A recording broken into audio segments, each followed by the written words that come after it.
Babiyahe pa Amerika si Pangulong Bongbong Marcos para sa isang official visit at para makipagpulong kay US President Donald Trump. At sa Malacanang, sa pagitan ito ng July 20 at 22, bagong ika-4 na State of the Nation address ng Pangulo.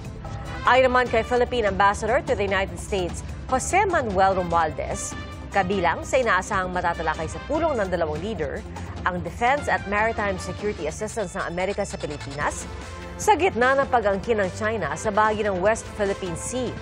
Gayon din ang ipapataw na 20% tariff sa mga produktong ine-export ng Pilipinas sa Amerika simula August 1.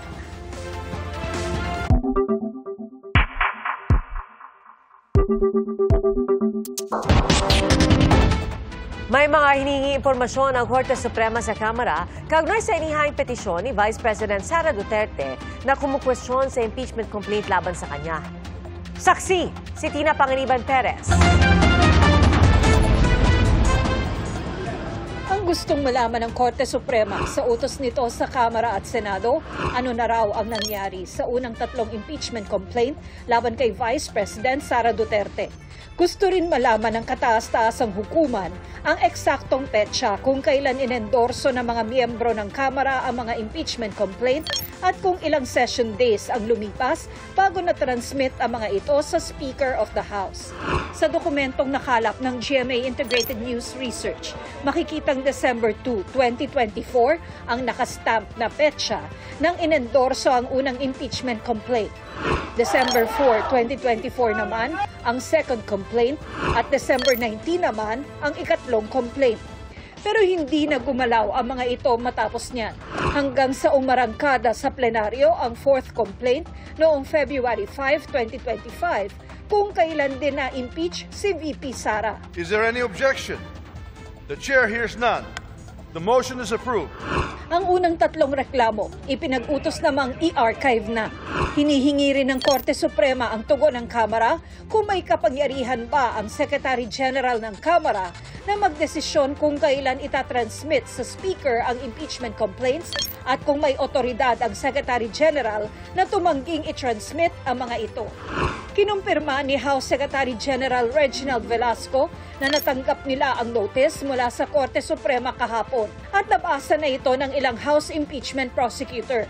Ayon sa tagapagsalita ng Kamara, isinangguni na nila ito sa Office of the Solicitor General at sisiguruhing may isusumitin nila ang tugon sa loob ng panahong itinakda ng Korte Suprema.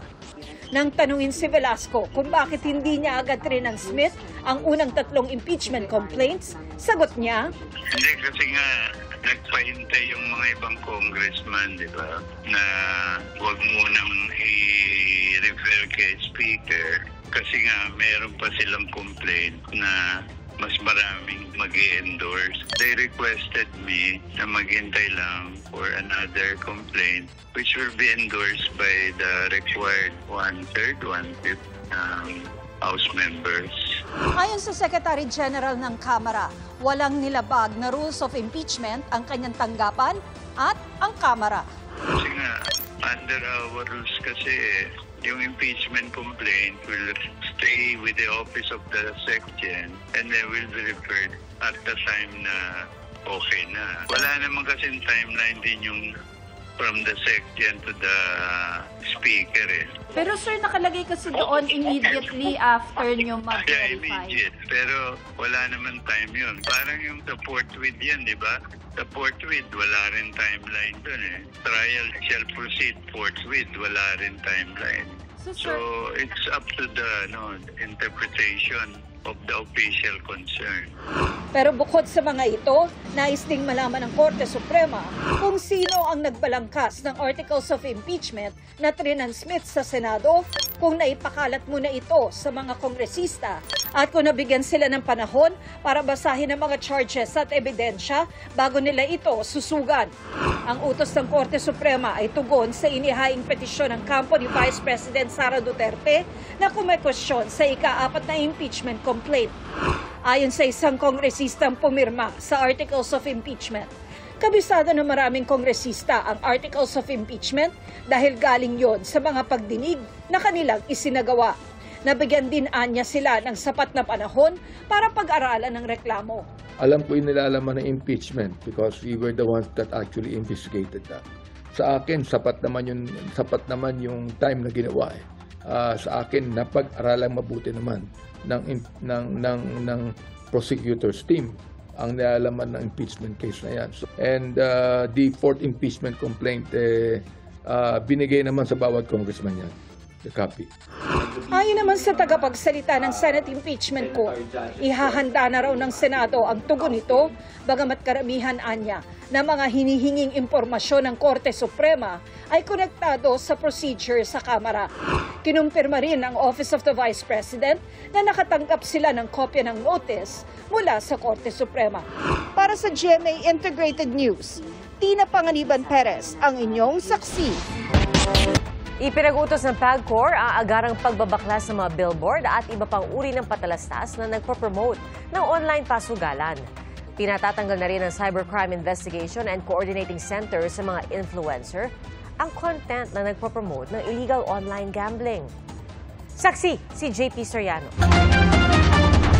Hindi lang simpleng vlogging o paggawa ng content ang nauuso dahil ang ilang kilalang social media influencers nangihikayat o nagpo-promote din ng online gambling platforms. Pero sabi ng Cybercrime Investigation and Coordinating Center o CICC, may natukoy silang mga influencer na nag-i-endorso ng illegal na online gambling sites.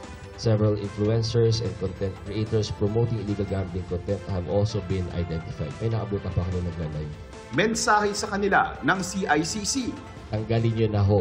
Take down nyo. Magkusa kayo i-take down yung mga na pinutap nyo with regards to promoting these illegal online activities. So, up to today, nakikiusap pa rin ako sa inyo. Starting next week ho, CICC will take action. Sa Lunes, kapag hindi pa raw tinanggal ng mga influencer at social media personality ang mga content kaugnay dito, sasadyain na raw sila ng CICC para mabigyan ng formal na abiso. Hindi pinangalanan ang mga natukoy na influencer, pero handa raw ang CICC, nakasuhan sila kung mapatunayang nilabag nila ang mga batas sa panghihikayat na tumaya sa iligal na online sugalan. Nakipag-ugnayan na raw ang CICC sa PNP at nananawagan sa BIR na silipin ang kinikita at kung nagbabayad ba ng buwis ang mga naturang influencer. Nauna nang sinabi ni PAGCOR Chairman Alejandro Tenco, may mga iligal na online pasugalan na nag-ooperate sa labas ng bansa. Sa ngayon po, halos kumulang po 70 lang ang may lisensya. Ang tingin ko po, nasa daan po ang illegal. Ganun po karami. Ang tinatarget nila mga Filipino customer. Makikita mo, ang daming mga website ngayon na nakakalat tulad ng ilang na kinokopya yung mga pangalan ng mga IR natin. Ipinag-utos na rin ng PAGCOR ang agarang pagbabaklas ng mga billboard at iba pang uri ng patalastas na nagpo-promote ng online gambling, kabilang ang mga nakapaskil sa mga pampublikong sasakyan. Binigyan nila ng hanggang August 15 ang mga online gambling operator para makasunod. Kailangan din daw silang magsumite ng inventory ng lahat ng kanilang billboard simula July 16. Kabilang diyan ang laki, lokasyon, rental contract at permit ng mga ito. Kami po ay merong magiging signing ng Memorandum of Agreement with the Ad Standards Council sa darating na ika-16 ng Hulyo, kung saan gusto namin mahigpitan po itong mga outdoor advertising natin. Gayon din po yung advertising natin sa primetime TV. Para sa GMA Integrated News, ako po si JP Soriano, ang inyong saksi. Hinimok ni Senator Alan Peter Cayetano ang gobyerno na hilingin ang interim release ni dating Pangulong Rodrigo Duterte sa International Criminal Court o ICC. Ang sagot ng Malacanang sa pagsaksi ni Mark Salazar. Sa inihaing resolusyon ni Senador Alan Peter Cayetano, hinihimok ang gobyerno na hingin sa International Criminal Court na bigyan ng interim release si dating Pangulong Rodrigo Duterte. Maaari daw itong house arrest o iba pang arrangement sa loob ng Philippine Embassy sa The Hague. Ayon pa sa resolusyon, makagaganda sa kalusugan ng may edad na si Duterte kung may makakasalamuha siyang pamilya at kaibigan. Dagdag nito, dapat tratuhing inosente si Duterte hanggang hindi napapatunayang guilty. Reaksyon ng Malacanang dito? Kung may ganyan pong mga suggestion mula kay Senator Alan Cayetano, noted. Hindi na po makikialam ang Malacanang on this matter.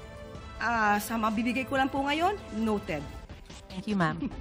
May inihain ng petisyon sa ICC ang mga abogado ng dating Pangulo para sa kanyang interim release. Hindi Senado ang magtatakda o magpropose ng ganitong conditions o kaya circumstances, kundi ang defense. Sa ngayon, walang personalidad ang Philippine government or even the Senate of the Philippines dun sa kaso ni Duterte sa ICC.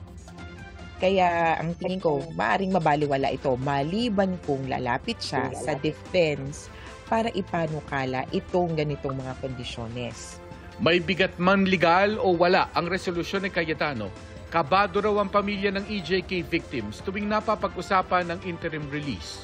Alam naman natin na maraming supporter pa rin ang dating Pangulong Duterte at ang resolusyon nito ay magbibigay ng senyales na para bang wala siyang pananagutan doon sa mga naganap na mga pagpatlang. Kung pinagmamalasakitan nila ni Cayetano si Duterte, sana ganun din sa mga mahihirap na pamilyang biktima ng extrajudicial killings. Marami pong mga pamilya ng biktima, mga namin, mga nanay, mga lola, namatay na po sa pagkakasakit at sa kanilang pagpanaw, hindi nila nabanaagan yung hustisya. Kaya po yung ganitong resolusyon ay napaka-isang panig. Hinihingi pa namin ang tugon ni Senador Cayetano dito. Para sa GMA Integrated News, ako si Mark Salazar, ang inyong saksi.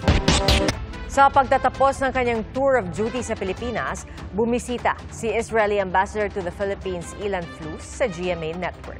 Kasama sa mga sumalubong kay Ambassador Flus, sina GMA President and Chief Executive Officer Gilberto R. Duavit Jr., GMA Executive Vice President and Chief Financial Officer Felipe S. Yalo, Senior Vice President and Head of GMA Integrated News, GMA Regional TV and Synergy, Oliver Victor B. Amoroso, at GMA Vice President and Head of Corporate Affairs and Communications, Angela Javier Cruz. Sa isang panayam, sinabi ni Flus na hindi siya naniniwalang may Israel connection ang barkong Magic Seas na pinalubog ng grupong Houthi sa Red Sea dahil dumaong daw sa Israel. Pero malinaw daw na isa itong terrorist attack. Nangyari ang pag-atake sa gitna ng binubuong ceasefire at hostage deal sa Gaza sa pagitan ng Israel at grupong Hamas at kasabay din ng pulong ni US President Donald Trump at Israeli Prime Minister Benjamin Netanyahu sa Amerika. I really hope and pray that the seafarers that are still missing will be found safe and sound. Mga kapuso, maging una sa saksi. Mag-subscribe sa GMA Integrated News sa YouTube para sa iba't ibang balita.